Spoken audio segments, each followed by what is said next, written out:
자, 안녕하십니까. 하이퍼림입니다. 자, 이번 시간에는 2025학년도 추가 모집에 대해서 설명을 좀 드리도록 하겠습니다.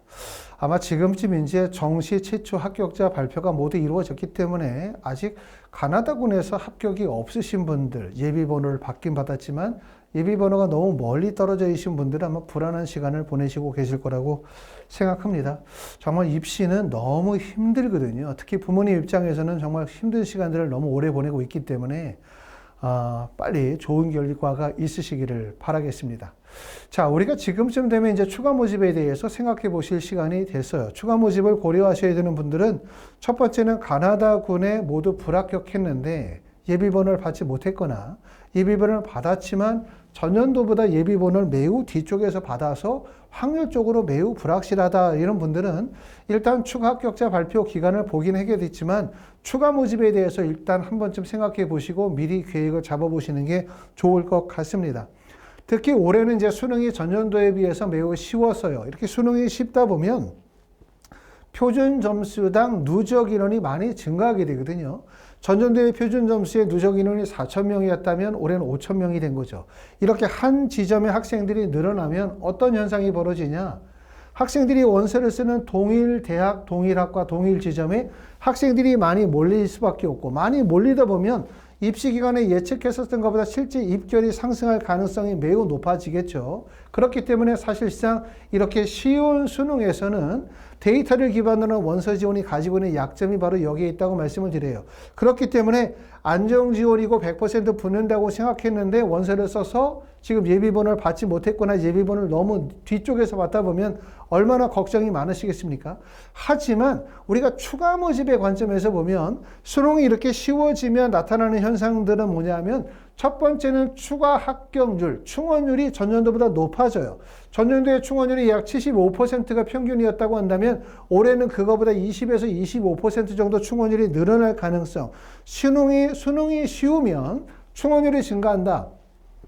자, 수능이 쉬우면 나타나는 또 하나의 현상이 뭐냐면 추가 모집의 인원이 증가한다는 점이 장점이에요. 그렇기 때문에 우리가 지금은 아직 좀 어려운 시간이긴 하지만 추가 모집 인원이 발표가 되어지면 전년도보다 조금 더 좋은 기회가 될 거라고 말씀을 드릴 수 있습니다. 자, 2025 전형 일정을 보시게 되면 정시 최초 합격자 발표가 2월 7일이었고 그 다음에 정시 최초 합격자 발표에 대한 등록 기간이 2월 10일부터 2월 12일까지가 등록일이고요. 등록일이 끝나고 나면 그때부터 뭐가 진행이 되면 추가 합격자 발표가 진행이 되겠죠. 그래서 2월 19일이 되어지면 정시 미등록 충원이 마감이 되는 기간인데 대부분의 학생들은 19일까지 볼 필요는 없죠. 그렇죠? 최초 내가 예비번호를 몇 번을 받았는지 그리고 내가 지원한 학과에 1차 추가 합격에서 실제 어느 정도 인원이 빠지는지를 보면 내 번호까지 올지 안 올지를 대략적으로 가름할 수가 있습니다. 자, 추가 모집 기간은 2월 21일부터 2월 28일까지가 추가 모집 기간이에요. 그렇죠? 2월 21일부터 2월 28일이니까 대부분 정시가 마감되는 시점이 19일이고 그러고 난 다음에 20일 지나서 21일부터 추가 모집이 진행이 되고요. 하이퍼리비에서는 2월 17일서부터 2월 22일 사이에 추가 모집 컨설팅을 진행하도록 합니다.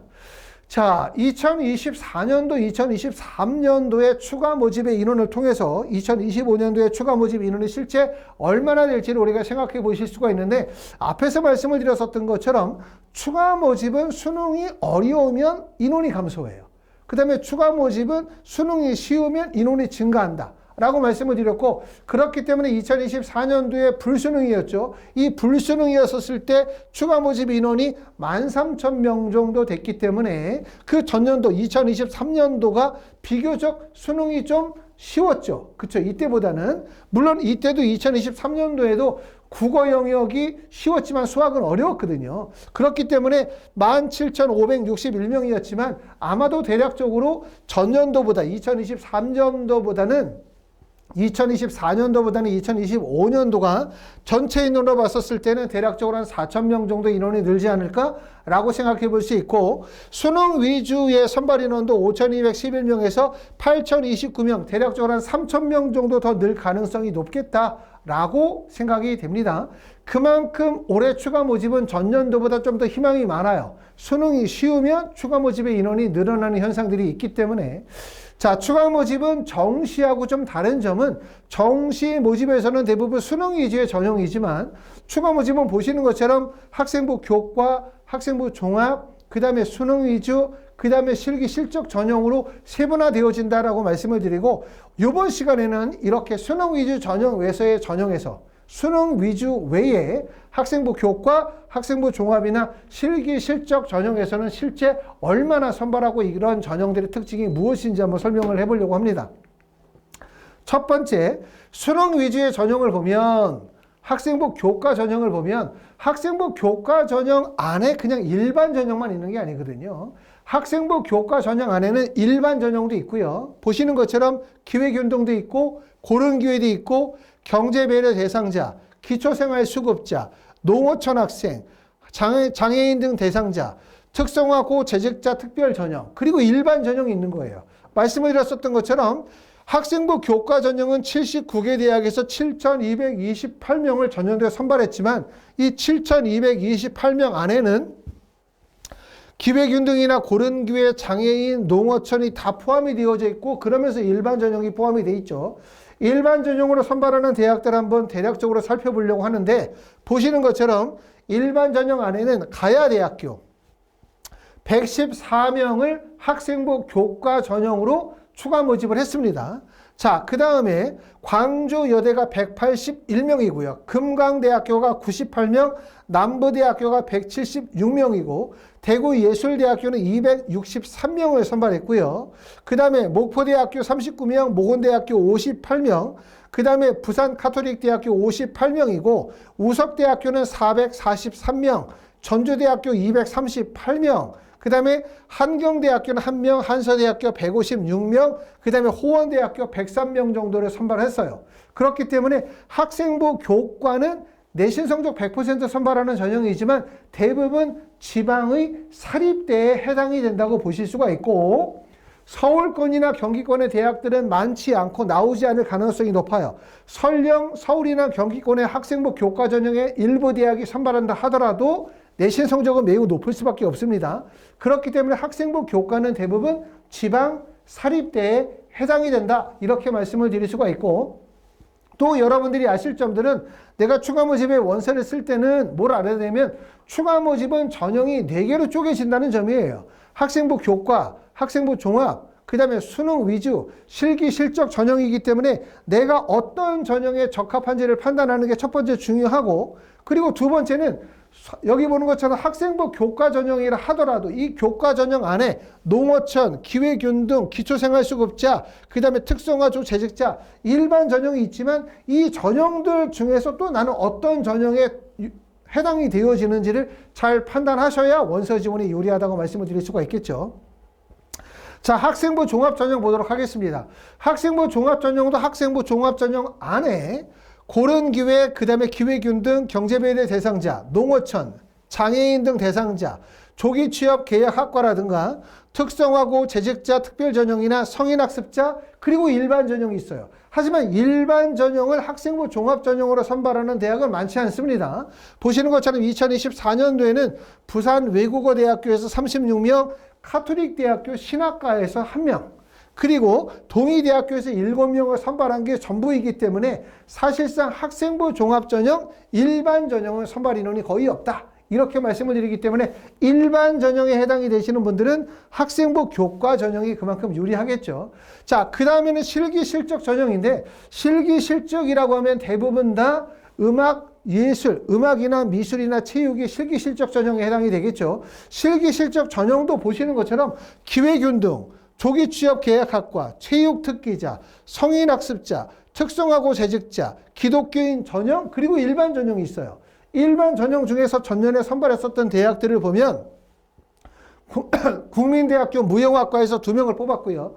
단국대학교 관현악 전공이나 국악 전공에서 5명, 그 다음에 예원예술대학교에서 연극 영화에서 11명, 그 다음에 예원예술대학교 시각영상디자인 실용음악정원 공연예술전공에서 15명을 선발을 했습니다. 이렇게 예체능 계열들, 다시 말하면 음악이나 미술이나 체육으로 수능 준비를 하셨던 분들이 대부분 수학을 시험 보지 않았거나 수학을 응시했다 하더라도 수학 성적이 적은 경우에요. 이런 학생들이 추가 모집으로 원서 쓸 때 실기 실적 전형의 일반 전형의 대학이 많지 않기 때문에 이런 학생들은 대부분 다 수학 성적이 반영이 되어지지 않은 인문계열, 문과 쪽으로 원서를 쓸 가능성이 높죠. 다시 말하면 수학을 빼고 국어, 영어, 탐구 과목으로 대학을 원서를 쓸 수가 있습니다.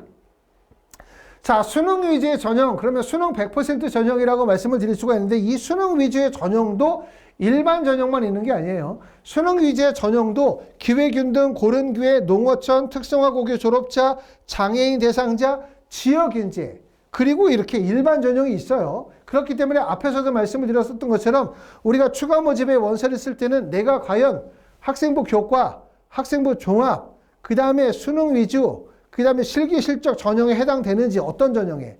두 번째는 내가 수능 위주의 전형이라면 이 안에서 나는 기초생활수급자, 고른기회 전형에 해당되는지, 농어촌에 해당이 되어지는지, 일반 전형에 해당이 되는지를 전형 특징을 잘 고려하시고 원서 지원의 계획을 잡는 것이 좋습니다. 자, 추가 모집과 정시 지원이 여러 가지 차이점이 있다고 말씀을 드렸고 정시가 그만큼 추가 모집이 어려운데 추가 모집의 특징 중에 하나는 정시 모집은 모집 인원이 확정되어진 상태로 원서 접수 기간으로 들어가지만 추가 모집은 원서 접수 기간 내에 대학, 학과, 인원 변동이 생긴다는 점이 핵심이고 평균적으로 인원은 최초 발표일 인원보다 대략적으로 25에서 30% 정도 인원이 늘어요. 시간이 가면서 인원이 는다라는 점이 가장 큰 특징이라고 말씀을 드리고 있고 또 하나의 특징은 이 원서 접수 기간 안에서 단 한 번만 원서 접수를 하는 학교들이 있고요. 또 대학들은 1차, 2차, 3차에 걸쳐서 미달 인원이 100% 충원이 될 때까지 충원 합격을 시키는 학교들이 있어요. 대부분의 학교들, 다시 말하면 서울이나 경기권이나 지방에 있는 국립대학교들은 이 기간 안에 단 한 번만 원서 접수를 마감하지만 2월 24일차, 전년도에 2월 22일에 뽑았었던 카톨릭 꽃동네대, 경희대, 광주여대, 남부대, 서울장신대, 예원예수대, 중부대, 한경국립대 같은 이런 대학들은 보통 이때 원서 접수를 1차 하고 그리고 충원이 되지 않으면 그 중간의 기간에서 다시 2차와 3차를 통해서 정원을 채울 때까지 추가 모집을 진행을 하기 때문에 기회가 좀 더 많습니다. 이렇게 보실 수가 있겠죠. 자, 그리고 이제 올해 진행하는 2025학년도의 추가 모집 일정과 대학별 추가 모집 기간은 나와 있지는 않지만 2024년도의 내용을 기반으로 이해하시면 대략적으로 내가 지원하려고 하는 대학교가 만약에 예를 들어서 보시는 것처럼 뭐 성신여대다. 그럼 성신여대는 대부분 이 정도, 25일 정도, 올해로 따지면 24일 정도의 원서 접수를 진행한다고 보시면 되고 내가 지원하고 싶은 대학교가 내가 중앙대학교를 지원하고 싶다? 그럼 중앙대학교는 원서 접수 둘째 날, 올해로 기준하면 22일 정도의 원서 접수를 마감을 할 거고요. 만약에 숭실대를 원서를 쓰려고 한다? 그러면 26일이니까 올해 기준으로 25일 정도의 원서 접수를 마감하게 됩니다. 자, 특히 이제 우리가 추가 모집은 첫째 날, 다시 말하면 20일이죠. 올해는 첫째 날은 쓸만한 대학들이 많지 않아요. 그렇죠? 이러다 보니까 이 대학들을 거르는 경우들이 많아요. 하지만 추가 모집의 원서 지원의 첫 번째 가장 중요한 것을 여러분이 알아야 되는 건 추가 모집의 원서 지원의 핵심은 첫 번째는 붙이자예요. 무조건. 붙이자. 좋은 대학 고르려고 하고 좋은 과를 고르려고 하면 자칫 잘못하면 추가 모집 원서 접수 첫 번째 날, 두 번째 날 입시를 실패할 가능성이 높아요. 첫 번째 날과 둘째 날에 원서 지원을 실패하면 세 번째, 네 번째로 가면서 궁지로 몰리거든요. 원서 지원이. 그렇기 때문에 추가 모집의 원서 지원의 핵심은 첫 번째 대학을 붙이자. 그리고 두 번째는 붙이면서 좀 더 나은 학과, 좀 더 나은 대학을 한 단계씩 레벨업 시켜서 실제 정시에서 지원했었던 대학보다 좀 더 높은 대학을 가는 게 추가 모집의 전략이라고 말씀을 드릴 수가 있습니다. 추가 모집 둘째 날 원서 접수를 진행했었던 주요 학교들을 보면 중앙대, 서울과학기술대, 인천대, 경북대, 부경대학교고 중앙대학교는 21명을 선발했어요. 그렇죠? 그 다음에 서울과학기술대학교도 23명, 인천대학교 26명을 선발했고 첫째 날은 대부분 많은 학생들이 원서 지원에 몰리고 주요 대학 중심으로 몰리기 때문에 경쟁률이 매우 높다는 특징을 가지고 있습니다.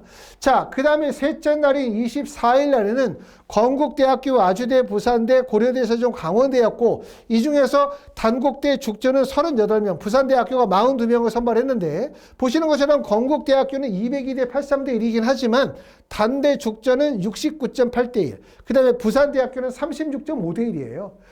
추가 모집의 경쟁률이 매우 높아요. 보시는 것처럼 건국대학교가 202대 1이니까 추가 모집은 경쟁률이 너무 높으니까 이건 가능성이 아예 없어. 이렇게 생각하실 필요 없어요. 왜 그러냐면 정시는 가, 나, 다 세 번의 원서를 쓰는 거고 하지만 각 군으로 생각해 보면 가군에 한 번밖에 못 쓰잖아요. 가군에 두 번 쓰는 게 아니라 가군에 한 번, 나군에 한 번, 다군에 한 번, 총 세 번밖에 원서를 못 쓰고 군에는 한 번밖에 못 쓰지만 추가 모집은 원서 지원의 횟수 제한이 없어요. 그렇기 때문에 추가 모집은 평균적으로 15회에서 20회 정도 원서를 쓰는 경우가 많거든요. 그러니까 뭐라고 생각해야 되냐면 추가 모집의 경쟁률을 약 10분의 1 정도로 생각하면 돼요. 다시 말하면 단국대학교 죽전의 경쟁률이 69.8대 1이면 대략적으로 7대 1 정도다. 이렇게 생각하면 돼요. 원서 지원의 횟수 제한이 많으니까 당연히 각 군에 한 번씩 써서 3번 쓰는 정시와 15번에서 20번 쓰는 추가 모집을 동일하게 볼 수 없죠. 그러니까 약 10분의 1 정도로 낮춰서 생각하면 될 것 같고 두 번째는 추가 모집의 또 하나의 특징은 바로 뭐냐면 정시는 원서 지원을 가군에 딱 한 번밖에 원서를 못 쓰기 때문에 370점대 학과다라고 하면 대부분 370점대 근접한 학생들이 원서를 쓰는 거지만 추가 모집은 원서 지원의 횟수 제한이 없기 때문에 370점인 학과도 330점, 340점에서도 원서를 써요. 그만큼 원서 지원의 폭이 넓어지기 때문에 결국은 뭐냐면 실질 경쟁률은 떨어진다. 실질 경쟁률은 그만큼 실질 경쟁률이 떨어지기 때문에 추가 모집의 경쟁률을 정시 모집과 동일하게 볼 필요가 없다. 그만큼 실질 경쟁률이 낮기 때문에 점수의 경쟁력이 있거나 내가 충분히 합격할 가능성이 있고 타당하다면 적극적인 원서 지원을 하시면 된다고 말씀을 드릴 수가 있고 또 추가 모집은 정시 모집에 비해서 충원율이 높아요. 충원율이 높은 이유는 당연히 학생들의 원서 지원의 폭이 넓은 뿐만 아니라 원서를 상위권 대학까지 하위권에서 원서를 쓰다 보니까 연쇄적으로 빠져나가고 이동하는 과정이기 때문에 충원율까지 고려하게 되면 좀 더 적극적인 원서 지원이 가능합니다. 자, 25일자에 원서 접수를 하고 마감했었던 학교는 동국대학교입니다. 동국대학교는 전년도보다 많이 줄었죠. 그 전년도는 39명, 12명. 였고 동국대학교의 경쟁률은 215.50이죠. 동국대학교는 당연히 일반 대학에서는 상위권 학교예요. 당연히 어떤 학생들이냐면 한양대학교에 원서를 쓰고 중앙대학교에 원서를 쓰고 건국대에 쓰고 시립대에 쓰고 그 다음에 동국대에 쓰는 이 라인은 결국은 모든 학생들이 쓴다고 보면 돼요. 동국대학교 원서를 쓰는 학생들이 중앙대학교, 한양대학교 반드시 원서를 쓰거든요. 중앙대, 한양대 원서 쓰는 학생들이 동국대학교 원서 쓰기 때문에 정시로 보면은 점수가 많이 차이 나는 구간이지만 추가 모집으로 보면 점수 차이가 좁은 구간이다. 이렇게 이해하실 수가 있을 것 같고요. 자, 26일자에는 한양대학교, 시립대학교, 숭실대학교, 가천대학교, 인하대학교, 그 다음에 전남대, 충북대까지 가는데 보시는 것처럼 서울 상위권 쪽은 경쟁률이 매우 높아요. 하지만 지방으로 가게 되어지면 경쟁률이 그만큼 많이 떨어지거든요. 한성대학교도 44.6대 1, 44.6대 1이면 4대 1, 5대 1밖에 안 되는 거야. 이렇게 이해하실 수가 있고 전남대학교 89대 1이니까 이거는 8대 1, 9대 1. 그 다음에 충북대학교는 61점이니까 약 6대 1 정도의 경쟁률을 보여주고 있다. 이렇게 말씀을 드립니다. 자, 27일자에서는 홍익대학교인데 홍익대학교는 2023년도에는 무려 89명을 선발했어요. 그러다가 2024년도에 38명으로 떨어졌기 때문에 말씀드렸던 것처럼 올해 수능이 쉬워졌으니까 추가 모집 인원이 늘어날 가능성이 높다. 이 점을 생각해보면 홍대 같은 데가 모집 인원이 전년도만큼 한 90명 정도까지 늘어나게 되어진다면 경쟁률이 41.7대 1이라고 하면 4대 1밖에 안 되거든요. 그만큼 기회 구간이 될 가능성이 높아요. 모집 인원이 많아지면 학과의 분포가 늘어나요. 학과의 분포가 다양해지다 보면 결국은 선호도 차이에 따라서 입결의 간격이 벌어질 수가 있기 때문에 이런 점들을 추가 모집의 원서 지원의 전략으로 삼으시면 좋습니다.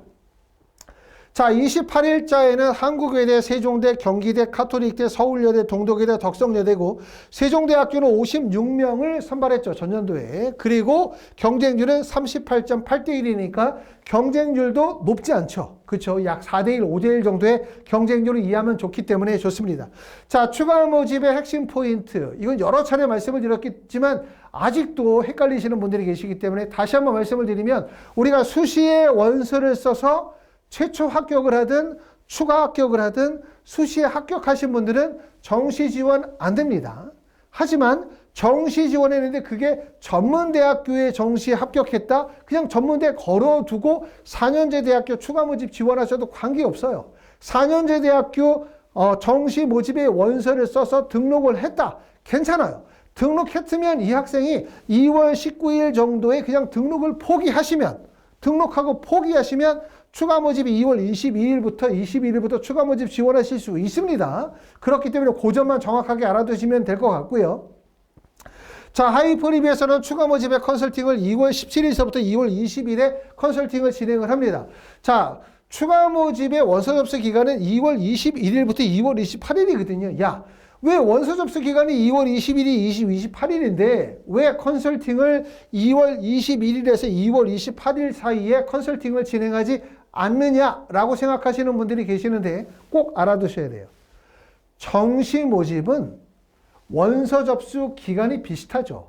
올해를 기준으로 하면 12월 31일부터 시작해서 1월 2일 또는 1월 3일까지가 정시 원서 접수 마감일이다 보니까 많은 분들이 1월 2일 마지막에 또는 1월 3일에 원서를 써요. 그렇죠? 그리고 그 중간에 인원 변동이 없으니까 관계가 없죠. 하지만 추가 모집은 2월 21일에 마감되는 학교도 있고 2월 22일에 마감되는 학교도 있고 23일에 마감되는 학교도 있고 24일에 마감되는 학교가 있어요. 그렇기 때문에 내가 컨설팅을 2월 24일이나 25일 사이에 하면 21일, 22, 23일에 마감된 학교에 원서를 못 씁니다.